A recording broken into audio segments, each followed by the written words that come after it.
Telangana high court के जजेस श्रीनिवास राव और लक्ष्मी नारायण आदि शेट्टी ने जिले के मारेटपल्ली के लारेडी डिवीजन में 2 अदालतों की जदीद इमारतों की तामीर का संग बुनियाद रखा। बारजा जज श्रीनिवास राव ने कहा कि 2 अदालती इमारतों और 2 रिहायश गाहों की तामीर के लिए 25.80 पर 2 करोड़ रुपए की मंजूरी दी गई है। उन्होंने कहा कि लारेडी कोर्ट की तामीर 1936 में की गई थी, जबकि बांसवाड़ा कोर्ट की तामीर 1987 में की गई। इस प्रोग्राम में डिस्ट्रिक्ट जज VRR वरा प्रसाद, जिला additional collector Srinivas Reddy, Nizamabad district bar association सदर राजेंद्र रेड्डी के अलावा दीगर बार एसोसिएशन के सुदूर और वुकला की कसीर तादाद ने शिरकत की। చాలా ఈ రోజు చాలా చరిత్రాత్మకమైన దినంలాగా కనబడుతుంది. ఎందుకంటే ఇంతకు ముందే బాన్స్వాడ కోర్టులో అక్కడ కూడా కోర్ట్ బిల్డింగ్ కోసం ఫౌండేషన్ వేసి ఇక్కడికి వచ్చాము. మేము సూర్యుడిని ఈ డి విటమిన్ ఎంజాయ్ చేయకుండా చాలా రోజులు అవుతుంది. ఎందుకంటే మేము ప్రొద్దున 9:30కు చాంబర్లోకి వెళ్ళిపోయి సాయంత్రం సూర్యుడు ఉదయించి సూర్యుడు అస్తమించిన తర్వాతనే మేము బయటకు వస్తాం. ఈరోజు literally we're enjoyed the nature. This is a very good opportunity to me to came to Banswada in Yellareddy. Now we're going to Kamareddy. Literally తర్వాత ఇంతకుముందే రాజేందర్ రెడ్డి గారు వరప్రసాద్ గారు చెప్పినట్టు నేనంటే ఈ బాన్స్వాడ ప్రాంతానికి ఇక్కడికి ఫస్ట్ టైం వస్తున్నాను. 1936లో ఈ బిల్డింగ్ కట్టారంటే అసలు మా హైకోర్టు 1918లో నైజాం గవర్నమెంట్లో కట్టారు. ఆ స్ట్రక్చరు ఈ స్ట్రక్చరు ఆల్మోస్ట్ ఆల్ సేమ్ గా కనబడుతుంది. ఎందుకంటే బిల్డింగ్ కింది నుంచి పైకి height, cross ventilation, fan, light ఏది అవసరం లేదనిపిస్తుంది. That is a great construction which was constructed in the year 1936.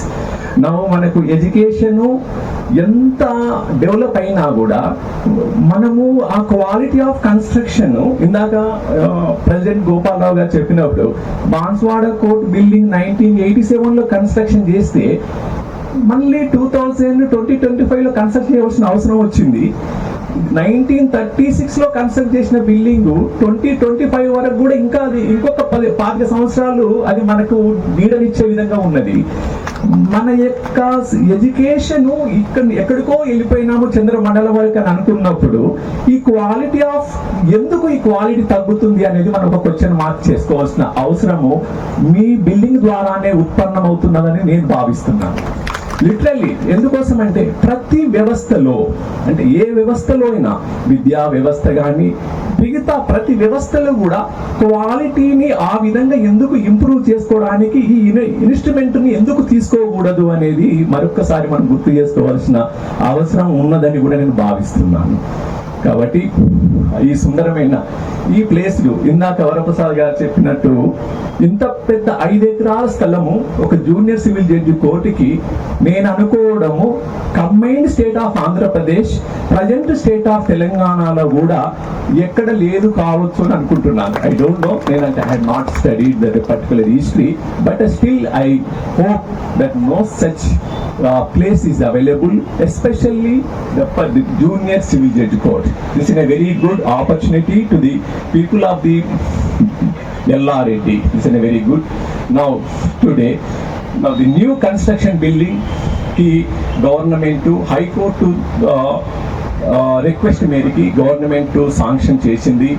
నేను అనుకోవడం ఏంటంటే కాంట్రాక్టరు ఇందులో ఈ కన్స్ట్రక్షన్ లో ఇందాక గోపాలరావు గారు అన్నట్టు ప్రముఖ పాత్ర R&B డిపార్ట్మెంట్ వారు, రెండవ పాత్ర ఒక బండికి 2 చక్రాలు ఎట్లయితే ఉంటుందో ఈ కోర్టు బిల్డింగ్ కన్స్ట్రక్షన్ అంతా వాళ్ళ మీద డిపెండ్ అవుతుంది. వీఆర్ ఓన్లీ జస్ట్ అందులో. కాబట్టి R&B డిపార్ట్మెంట్, కాంట్రాక్టరు ఇద్దరు కలిసి కూడా మరొక 100 సంవత్సరాలు కూడా ఈ 1936 బిల్డింగ్ కు ఈక్వలెంట్ గా ఉండే విధంగా కన్స్ట్రక్షన్ చేసి ఈ ఎల్లారెడ్డి ప్రజలకి అందజేస్తారని నేను మరీ భావిస్తున్నాను. దీన్ని ఒక ఇన్స్ట్రుమెంట్ గా తీసుకొని మిగతా కోర్టు బిల్డింగ్స్ ను కూడా అంత క్వాలిటీ కన్స్ట్రక్షన్ తోటి ప్రయత్నం చేయడానికి ఒక అవకాశం ఉంటుంది. నన్ను ఈ ఎల్లారెడ్డి కోర్టు బిల్డింగ్ కోసము ఫౌండేషన్ కోసం రమ్మని అడ్వకేట్స్ వచ్చినప్పుడు నేను చూసి సర్ప్రైజ్ అయినాను. ఎందుకంటే నేను జనగాం స్టేజ్ వేరే జిల్లా కోర్టులకి అడ్మినిస్ట్రేటివ్ జడ్జిగా ఉన్నప్పుడు అందరు యంగ్స్టర్ అడ్వకేట్స్ వచ్చినారు. Now the all 5 advocates who came to my chamber literally they are the age 70 to 65, 70, 75. Now they are enjoying the profession like they are working, they are doing practice in mofussil court. Like నేనైతే surprise అయినాను. ఒక్క young advocate రాలేదు, ఒక advocate కూడా మీతో photo కావాలని కూడా అడగలేదు. నిజంగా దిస్ ఇస్ ప్రొఫెషనల్ ఎథిక్స్ ఎంత గొప్పగా ఉన్నాయి అనేది ఈ బాన్స్వాడ కోర్ట్ అడ్వకేట్స్ చూసిన తర్వాత తెలిసింది. Now otherwise the advocates who enter in to the chamber first they want photograph, then other discussion. Now they have not made any request. That is a professional ethics, that is a quality of the Banswara bar. So the very same professional principles has to be followed by the advocates, legal fraternity. The principles which are following the senior advocates are also equally applicable to the judicial officers, including me. That is necessary. So this is a very, very good opportunity to participate in this organization today. Now ఆ పూజారులు కూడా ఆ బ్రహ్మ ఉచ్చారణ కూడా ఎంత గొప్పగా చేశారంటే